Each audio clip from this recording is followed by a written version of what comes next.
भारत और चाइना के बीच का सीमा विवाद काफी समय से चलता आ रहा है। अभी के रिसेंट अपडेट के मुताबिक चाइना से कुछ सैटेलाइट तस्वीरें सामने आई हैं, जिसमें साफ तौर पर ये देखा जा सकता है कि लद्दाख के पैंगोंग त्सो लेक पर चाइना एक ब्रिज का निर्माण कर रहा है। इसके अलावा भी भारत के कई इलाकों पर चाइना अपना दावा करता है, जिसमें से ही एक है अरुणाचल प्रदेश, जो कि भारत का 24वां स्टेट है, जिसपे चाइना की बुरी नजर बहुत सालों से है, क्योंकि चाइना अरुणाचल प्रदेश को अपना इलाका मानता है और इसे दक्षिणी तिब्बत कहता है। अब सवाल ये आता है कि भला चाइना भारत के इस राज्य पे आखिर कब्जा क्यों करना चाहता है? इसमें ऐसी क्या खास बात है और क्या है ये पूरा विवाद? आइए डिटेल्स में जानते हैं। भारत और चाइना के बीच 3,500 किलोमीटर लंबी सीमा रेखा है, जिसे मैकमोहन लाइन कहा जाता है, लेकिन चाइना इस विभाजन रेखा को सही नहीं मानता और यहीं से इस विवाद की शुरुआत हुई। साल 1914 में ब्रिटेन, चाइना और तिब्बत के बीच शिमला में एक बैठक हुई, जिसमें ब्रिटिश इंडिया और तिब्बत के बीच 890 किलोमीटर लंबी सीमा रेखा खींची गई, जिसके तहत तवांग यानी अरुणाचल प्रदेश को भारत का ही अंग माना गया। लेकिन इस बैठक का कोई रिटन रिकॉर्ड नहीं रखा गया और चाइना के प्रतिनिधियों ने उस वक्त के तत्काल मैप पर दस्तखत तो कर दिए, लेकिन बाद में बने डिटेल्स मैप पर दस्तखत नहीं किए। इसके बाद से ही चाइना का कहना है कि उसे धोखे में रखकर मैकमोहन लाइन को खींचा गया था और यही वजह है कि चाइना मैकमोहन लाइन को नहीं मानता। चाइना का यहाँ तक कहना है कि भारत और उनके बीच कभी भी आधिकारिक तौर पर बॉर्डर खींची ही नहीं गई। चाइना पूरे अरुणाचल प्रदेश पर अपना दावा करता है। शुरुआत में तो चाइना सिर्फ अरुणाचल प्रदेश के उत्तरी हिस्से तवांग को लेकर दावा करता था, जो यहाँ का एक बहुत खूबसूरत शहर है,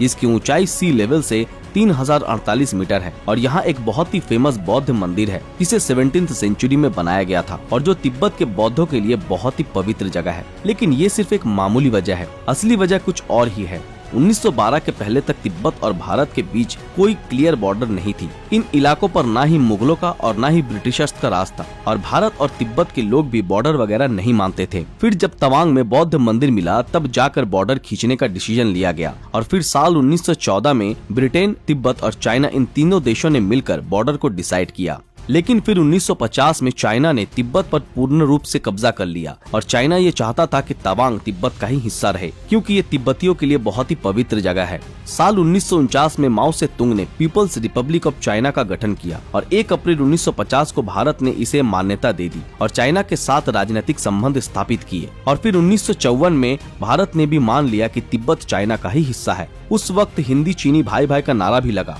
लेकिन इसके बाद चाइना ने अपने गंदे इरादे दिखाने शुरू किए और भारत के कई इलाकों में 1950 के वक्त से अतिक्रमण करना शुरू कर दिया था। 1957 में चाइना ने अक्साई चीन के रास्ते पश्चिम की ओर 1794 मीटर लंबी सड़क बनाई और इंडिया चाइना बॉर्डर पर इन देशों की लड़ाई पहली बार 15 अगस्त 1959 को हुई। फिर 1962 में हुए इंडिया चाइना युद्ध में चाइना जीतने के बाद भी इन इलाकों से पीछे हट गया था, लेकिन हर वक्त चाइना अपनी गंदी नीयत दिखाता रहता है। हालांकि पूरी दुनिया ये जानती है कि अरुणाचल प्रदेश ऑफिशियली भारत का ही हिस्सा है। 2 जून 2017 को पीएम नरेंद्र मोदी ने रशिया में हुए इंटरनेशनल इकोनॉमिक फोरम के पैनल डिस्कशन में कहा था कि भले ही भारत और चाइना के बीच बॉर्डर को लेकर विवाद हो, लेकिन दोनों देशों के बीच बॉर्डर पर पिछले 40 सालों से कोई गोलीबारी नहीं हुई है। भारत और चाइना के बीच संबंध तब से तनावपूर्ण हो गए जब से जून 2020 में गलवान घाटी में दोनों देशों की आर्मी के बीच काफी हिंसक लड़ाई हुई, जिसमें हमारे 20 जवान शहीद हुए और चाइना के 4 सैनिक मारे गए थे। अप्रैल 2017 में तिब्बती धर्मगुरु दलाई लामा ने अरुणाचल प्रदेश का दौरा किया था, जिसपे चाइना ने कड़ा विरोध जताते हुए कहा था कि भारत को इसकी परमिशन नहीं देनी चाहिए, क्योंकि भारत को इससे कोई फायदा नहीं होने वाला है। चाइना ने एक और चाल चलते हुए अरुणाचल प्रदेश के, जिसे वो जैंगनन कह के पुकारते हैं, उसके 15 जगहों के नाम को चीनी, तिब्बती और रोमन वर्ड में कन्वर्ट कर दिया है और चाइना ने ये चीज पहले भी साल 2017 में की थी। इन सब चीजों को देखने और समझने के बाद भारत की तरफ से चाइना को बस एक ही जवाब मिलता है और वो ये कि चाहे जो भी हो, अरुणाचल प्रदेश भारत का ही एक अभिन्न हिस्सा है, जिसे कोई भी छीन नहीं सकता। गाइस, आपको क्या लगता है? क्या भारत को इन मामलों को सख्ती से हैंडल करना चाहिए या फिर इन सब चीजों को यूं ही इग्नोर कर देना चाहिए? अपनी राय नीचे कमेंट में जरूर बताएं।